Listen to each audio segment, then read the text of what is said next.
सभी संगत को जय माता की। मैं माँ काली माँ दूतनी दरबार से आज आपको जन्माष्टमी के विषय में और गोगा नवमी के विषय में आपको कुछ जानकारी देने जा रही हूँ कि जो बच्चे इच्छुक हैं कि भाई हम अपने गोगा महाराज जी का भोग प्रसाद किस प्रकार से निकाल सकते हैं, जो उनकी सेवा भक्ति करना चाहते हैं और जिनके घर में इनकी लाग है गोगा जी महाराज की, क्योंकि गोगा जी महाराज जो होते हैं माँ काली के जोड़े में ही चलते हैं। माँ काली के जोड़े में चलने वाली शक्तियाँ हैं सारी, क्योंकि और इनके साथ में जो हैं 52 पीर चलते हैं। गोगा जी महाराज के साथ जो है इनके जोड़े में 52 पीर चलते हैं और 5 बावरिये चलते हैं और नाहर सिंह महाराज चलते हैं और माँ काली इनके जोड़े में चलती हैं।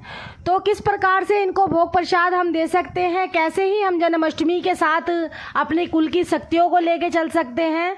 और जो बुजुर्ग लोग जोत समा चुके हैं, जिनके घर में अब कोई बताने वाला नहीं है परंतु उनके घर में लाग है, बच्चे कहते थे हमारी छड़ी उठती है हमारे घर के अंदर जो होती है गोगा जी महाराज की, लेकिन हमें उनकी सेवा भक्ति के बारे में नहीं पता। तो कैसे साधारण तरीके से बाबा के नाम की कढ़ाई दी जाए और कैसे इनका भोग प्रसाद निकाला जाए और माँ काली का भोग प्रसाद निकाला जाए। तो जिनके घर में इनकी लाग है, काफ़ी लोग तो देखो इस तरीके से करते हैं कि जन्माष्टमी का व्रत रख के दूसरे दिन नवमी की जो कढ़ाई करते हैं गोगा जी महाराज के थापे लगते हैं, जिनके घर में इनकी लाग होती है।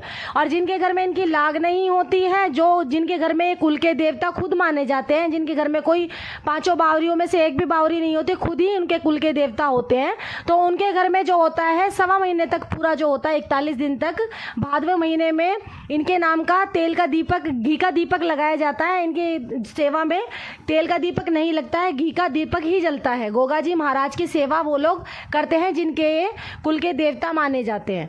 तो इनके साथ ये सारी शक्तियां विराजमान होती हैं। तो पहले जो भोग लगता है वो माँ काली को ही लगता है। तो कैसे इनका भोग प्रसाद दिया जाए और कैसे इनकी कढ़ाई की जाए सात्विक तरीके से। तो जन्माष्टमी का आप पूरे दिन व्रत रख के आपको सिर्फ खाली फल ग्रहण करना है। रात के टाइम आपको खाली लिक्विड लेना पड़ेगा। आप दूध ले सकते हो, चाय ले सकते हो, पानी ले सकते हो। उसके बाद आपको कुछ नहीं करना है। 12 बजे से पहले आपको पानी पी लेना है। उसके बाद में आपको कुछ नहीं करना है। सवेरे आपको जल्दी उठ के स्नान करना है। स्नान करने के बाद आपको कढ़ाई की तैयारी करनी है। सूरज निकलने से पहले बाबा की कढ़ाई की तैयारी होती है। हलवे की आपकी कढ़ाई होगी, 7 आपकी छोटी छोटी पूरी बनेंगी और 7 आपकी हलवे की पिंडी बनेगी और 7 प्रकार की जो आपकी जो रोटी का चूरमा होता है ना, कि उसके अंदर थोड़ा घी मिला लो, शक्कर मिला लो, और या आप गुड़ की भी कर सकते हो। तो रोटी को मींड के उसमें 1 चम्मच घी डाल के जैसे वो पिंडियाँ बनाते हैं ना, हमारे लैंग्वेज में, भक्तों के लैंग्वेज में बोला जाता है कि रोट, तो बाबा का रोट भी कहते हैं। काफ़ी जगह उनको रोट भी बोलते हैं बाबा का जो होता है। तो आपको रोट का भोग भी लगाना है, साथ ही आपकी रोट की पिंडी बनेगी।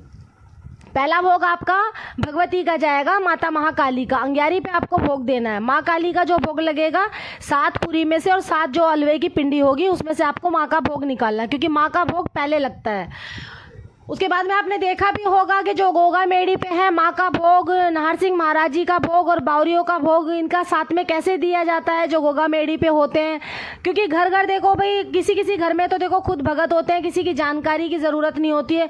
बहुत से बच्चे इस प्रकार से भटक रहे हैं जिनको पता नहीं है कि हमारे घर की लाग है तो सही, हमारे घर में छड़ी उठती तो थी, लेकिन भोग प्रसाद किस तरीके से देते हैं। तो ये सात्विक तरीके से हम ये छोटी सी आपको जानकारी दे रहे हैं।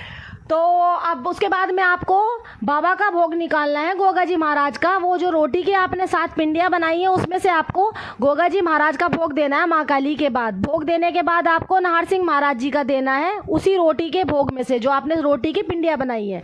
इन दोनों का भोग आपकी रोट में से लगेगा और जो बावरियों के नाम का निकलेगा, क्योंकि जिसके घर में बावरियों की लाग है वो भी साथ में जन्माष्टमी के जो दूसरा दिन आता है जिसको कहते हैं गोगा नवमी, उसमें बावरियों के नाम की देखो बहुतों के घर में कढ़ाई बोतल करते हैं साथ, और किसी के घर में घी के थापे लगते हैं। तो देखो जी अपने अपने घर की बात होती है, अपने अपने लाग की बात होती है कि किस प्रकार से हमारे घर में पीढ़ी दर पीढ़ी ये शक्तियाँ पूजती चली आ रही हैं।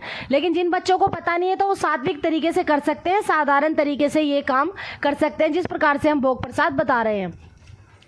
तो इसी प्रकार से आपको बावरियों के नाम का जो होगा, हलवे की जो आपने कढ़ाई करी है, वो हलवे में से जिसमें से आपने माँ काली को लगाया था, 7 पिंडियों में से बावरियों के नाम को आपको अंग्यारी पे भोग निकलेगा और इन सबों का अंग्यारी पे ही भोग लगेगा। बाबा के नाम का, गोगा जी महाराज का घी का आपका दीपक जलेगा। जहाँ पर आपके छोटी सी कोई आपकी सेवा का स्थान हो, जहाँ आप करते हो, सेवा भक्ति करते हो, जहाँ आपकी इष्ट की जोत जलती हो, तो आपको नीचे कहीं थापे नहीं लगाने हैं, आपको मंदिर के बराबर में ही घी के आपके थापे लगेंगे। जो भी आपके घर में पुत्र है उनके थापे लगेंगे, जो मियाँ बीवी होती है उनके जोड़े से थापे लगेंगे, कन्याओं के थापे नहीं लगेंगे। जो गोगा जी महाराज का रोट का भोग होगा वो आपको खुद ग्रहण करना है, जो घर का पुरुष होगा और जो घर की नारी होगी। जो घर की कन्या होगी आप उसको रोट का भोग नहीं दे सकते हो, जो आपके पुत्र होंगे आप उनको रोट का भोग दे सकते हो। उसके बाद आप जल का जो पानी होता है, जो लोटा भर के रखते हैं, आप सूर्य देव को दे के आपकी पूजा संपूर्ण हो जाएगी। इस प्रकार से आपको गोगा जी महाराज का भोग देना है।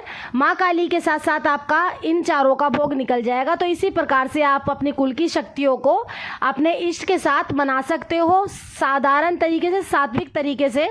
जिन बच्चों को ये पता नहीं है कि हमारे घर में हमारे बड़े बुजुर्ग किस प्रकार से लाग लगा के गए हैं, तो इस तरीके से आप अपनी पूजा भक्ति कर सकते हो। इसी तरीके से आप अपना गोगा जी महाराज का भोग प्रसाद दे सकते हो। क्योंकि बहुत सौ के घर में देखो ये जो लाग होती है, करने वाले समझदार लोग होते हैं, बहुत सौ को पता होता है कि किस प्रकार से कैसे किया जाता है। जिनके घर में कुल के देवता होते हैं तो पूरे 1.25 महीने तक इनके घर में जो घी का दीपक लगता है गोगा जी महाराज के नाम का, उनकी सेवा चलती है।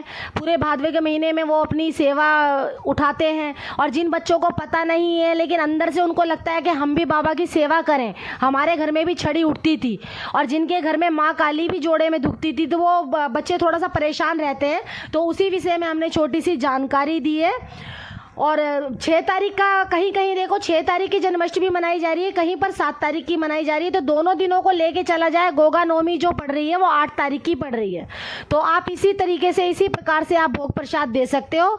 तो और छोटी सी जानकारी हमने चैनल के माध्यम से आप लोगों से शेयर किया। अगर हमारी इस वीडियो से, हमारी जानकारी से आप थोड़े से भी संतुष्ट हुए हो तो हमारे चैनल को लाइक करना, सब्सक्राइब करना और ज़्यादा से ज़्यादा शेयर करना। पूजा भक्ति से जुड़ी कोई भी जानकारी आप हमसे पूछ सकते हो कमेंट के माध्यम से। हम पूरी कोशिश करेंगे आपका हर सवाल का जवाब देने का और हर समस्याओं का हल निकालने का। तो इसी वीडियो को समाप्त करते हुए सभी संगत को जय माता की।